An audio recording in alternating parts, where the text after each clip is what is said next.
Arab Bedouins' prophecy. From millennium past, there were two types of Arabs, city dwellers and Bedouins. Bedouins are nomads. They travel through the vast deserts and are constantly on the move. Even during the golden age of Islam, when Arabs were the richest and most learned people on earth, Bedouins remained in virtually the same state that they had been for thousands of years, poor, uneducated, and cut off from the rest of the world. Yet Muhammad, peace be upon him, foretold that these Arab Bedouins of his region would one day compete with one another in the construction of tall buildings. "Now tell me of the last hour," asked the man. The Prophet replied, "That you see the barefoot, unclothed Bedouins competing in the construction of tall buildings."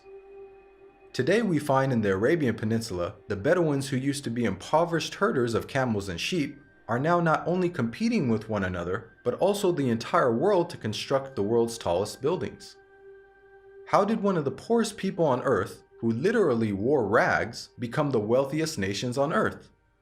One thing that made this rapid change possible was the discovery of oil. The seemingly empty deserts of the Bedouins had it in abundance. They went from camels to Cadillacs in a single generation. The construction of tall buildings among the Arab Bedouins has even reached Mecca, Muhammad's city of birth. The last few decades have seen a massive surge in building construction in Mecca. The famous Mecca Clock Tower is currently the third tallest building in the world. In order for such construction to be possible, many of Mecca's ancient mountains had to be demolished in order to make room for the tall buildings that had sprung up. Amazingly, this is also something that Muhammad had foretold. He said, "The hour will not be established until the mountains are moved from their places." This tremendous feat of demolishing entire mountains has only been made possible in the 20th century with the advent of technology such as explosives. It's important to point out that Muhammad himself was a simple man and wanted other Muslims to maintain that simplicity. He did not like Muslims to be extravagant. So, if he wanted to will this prophecy to become true, he would have to encourage the Arabs to build tall buildings, yet he never did. Spread of sexual immorality and disease. Muhammad, peace be upon him, revealed that the Day of Judgment would not take place until sexual immorality had become so prevalent and normalized that it would begin to be carried out even in public places. He said, "The hour will not be established until people fornicate with each other in the road, just as donkeys fornicate." Today we live in a world where we are being constantly bombarded with explicit sexual imagery, be it in TV, film, or advertising. And with the advent of the internet, pornography has now become readily available at any time and any place. In fact, we are finding more and more stories in the news of people being arrested for having sex in public. And an interesting side note is that the Prophet Muhammad, peace be upon him, described what will be the consequences of such widespread sexual immorality. He said, "Never does sexual perversion become widespread and publicly known in certain people without them being overtaken by disease that never happened to their ancestors who came before them." The increase of sexual immorality has seen the emergence of previously unheard of diseases such as AIDS, just as the Prophet Muhammad had forewarned. A world steeped in interest. Muhammad, peace be upon him, claimed that the practice of interest would one day become so dominant that even those who try to avoid it will still feel its impact. He said, "A time will come upon mankind when they will consume interest. Whoever does not take from it will be afflicted by its dust." This clearly describes the state of the world economy today. In the modern world, it is almost impossible to avoid dealing with, or at the very least being impacted by, interest. Just think about how many people have interest-bearing bank accounts and buy things using credit cards. Even if one somehow manages to avoid dealing in interest directly, almost every aspect of our lives is impacted by it. Central banks influence the purchasing power of our money, and virtually every country in the world, even those considered to be wealthy, are drowning in interest-based debt. The financial system even suffered a global collapse in 2008, a disaster which had plunged the world into economic turmoil, the consequences of which will be felt for generations to come. What makes this prediction amazing is that the financial state of the world over the last century is unique in history. At the time of Muhammad, Finance was based on commodities with intrinsic value, such as gold and silver coins. Gold and silver have been used as the most common form of currency throughout history. The use of paper money with no intrinsic value, along with the massive debt and interest that it has resulted in, is a phenomenon of modern finance, and not something that could have been easily guessed by Muhammad over 1400 years ago. The defeat of Rome and the conquest of Persia. During the Battle of the Trench, where Muhammad, peace be upon him, and his followers were under siege by their enemies, being outnumbered 3-1 and staring in the face of certain defeat, the Prophet made some bold predictions. He said, "God is most great. I have been given the keys of Syria. By God, I can see its red palaces at the moment. God is most great. I have been given Persia. God is most great. I have been given the keys of Yemen." At that moment, Muhammad had made the astonishing claim that the Muslims would not only take the lands of Yemen and Syria, much of which was under the occupation of the Roman Empire, but that they would also defeat the mighty Persian Empire. Historically, Muhammad's companions saw this prophecy fulfilled before their very eyes, as they went on to defeat the Romans and conquer Persia. What are the odds that the Muslims, who lacked economic and military strength, could topple the superpowers of the world in such a short span of time? The astonishing way that the Muslims defeated the superpowers captured the world by surprise. As historian Barnaby Rogerson explains, you have to remember that the two great superpowers were the Byzantine Empire, i.e. the Eastern Roman Empire, and Sassanid Persia. They were the dominant superpowers. If you're putting it in a modern parlance, it's a bit like the Eskimos taking on the United States of America and Russia. No rational person would have ever conceived of such a possibility. This sentiment is echoed by historians who cannot explain how Islam became such a dominant force so quickly. Professor of Byzantine Studies, Andrew Louth, wrote, "The speed with which the eastern provinces of the Byzantine Empire succumbed to the Arabs remains to be explained by historians." Prevalence of writing. Many of us take for granted the ability to read and write, and the abundance of books that are available in the modern age. However, for the people of the past, illiteracy was the norm, and books were very scarce. Muhammad, peace be upon him, was born into a society in which very few people could read or write. It is estimated that the number of people who were literate in his locality of Western Saudi Arabia did not exceed 17. Muhammad himself could not read or write. Against this backdrop, the Prophet Muhammad made the prediction that writing will one day become widespread among mankind. He said, "Ahead of the hour, the pen will prevail." The Arabic word used for pen here is qalam, which also carries the wider meaning of writing. This perfectly describes our world today, in which it is the norm for people to read and write, and there is an abundance of books, newspapers, and magazines. This has only been made possible thanks to 15th century technological advances, such as printing that took place over 800 years after Muhammad's prophecy. And with the advent of the internet, writing is spreading even more. Anybody with a computer or smartphone now has access to millions of books with just the click of a finger. It's quite powerful that Muhammad, who could neither read nor write, prophesied the spread of reading and writing. The greening of Arabia's deserts.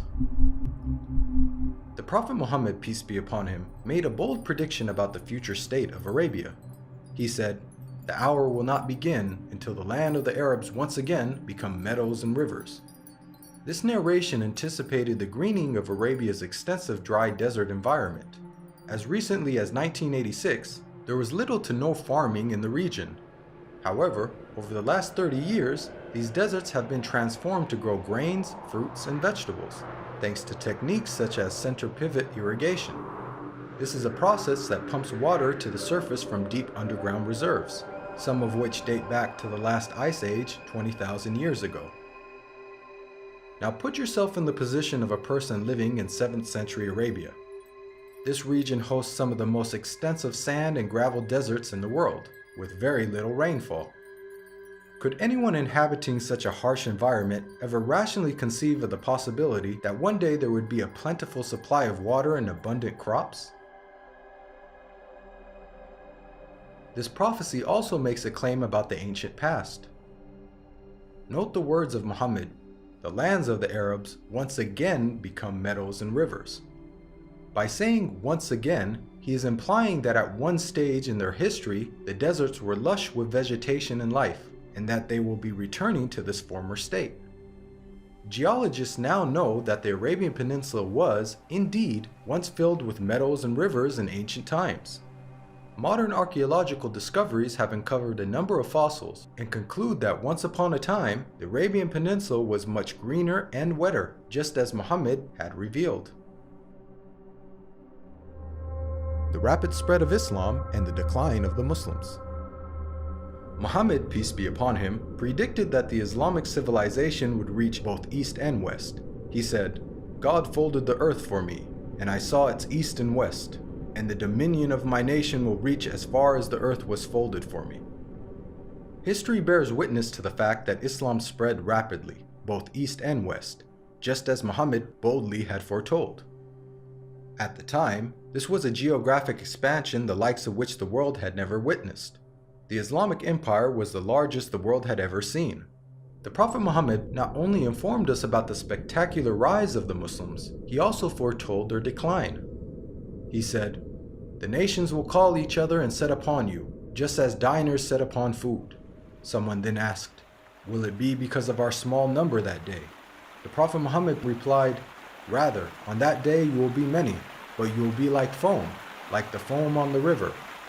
Here we can see that Muhammad prophesied the dire circumstances in which the Muslims would find themselves.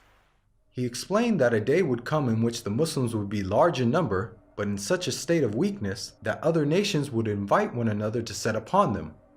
The analogy of Muslims being eaten as a meal was given, which emphasizes just how helpless they would become. This prediction accurately describes the radical turn of events that took place in the Muslim world in the 19th and 20th century. Prior to this, the Muslim lands had grown to become some of the most powerful in the world. From the time of the death of Muhammad until the 19th century, the Muslims were economically, politically, militarily, and technologically far ahead of most of the world.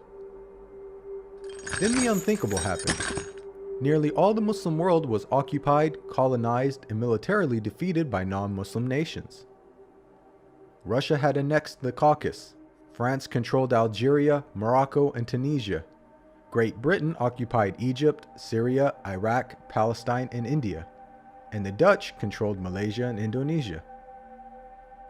Of the 50 Muslim countries that exist today, only a few survived occupation, and the ones that did were still subject to colonial masters. All of this is just as the Prophet Muhammad had predicted. At the time, there was an estimated 200 million Muslims, representing 12.5% of the world's population. But their considerable numbers could do nothing to prevent the defeat by their rivals. They were weak like the foam on a river. Again, just as Muhammad had foretold. If we reflect on this prediction, it is quite counterintuitive. If this prediction was guesswork, then it would have made more sense to state that the Muslims would be diminished in number and that would be the cause of their weakness. Yet Muhammad predicted the exact opposite, a paradoxical situation of the Muslims being vast in number but very weak, and it came true. Historically speaking, when religions lose their influence on the world stage in such a way, it is usually followed by a stagnation or decline in the number of their followers. Yet Muhammad foretold the exact opposite with regards to the religion of Islam. He said that it would continue to grow in terms of the number of followers, to the extent that it would eventually enter every household. He said, "This matter will certainly reach every place touched by night and day. God will not leave a house or residence, except that God will cause this religion to enter it." Today we are witnessing this prophecy unfold before our very eyes. Islam is currently the fastest growing religion in the world, with nearly 1 in 4 people on earth being a Muslim, and is forecasted to be the world's largest religion by the year 2070. This is despite Islam being constantly attacked by the media, the colonization of Muslim lands, and the many wars that have been waged in the Muslim world.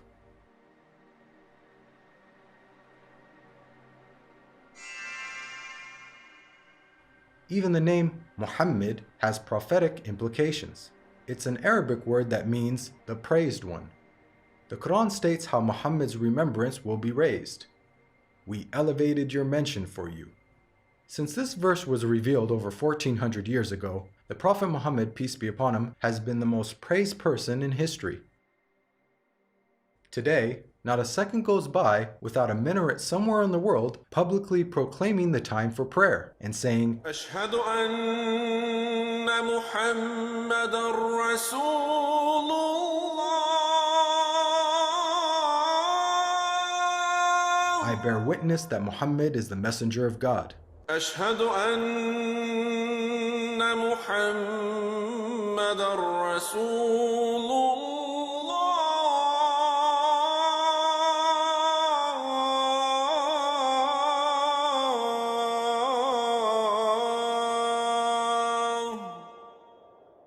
Moreover, the name Muhammad is consistently the most popular name given to newborns across the globe. This is despite the fact that Muhammad never encouraged Muslims to adopt his name. In fact, he said that the best names are Abdullah and Abdurrahman.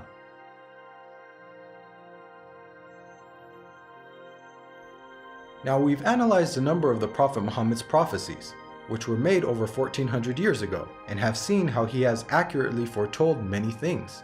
Purely from the standpoint of basic probability, for someone to accurately guess about such future events, which spanned across multiple nations in different time periods, many of which were outside the sphere of Muslim influence, to give so many predictions without making a single mistake is utterly impossible.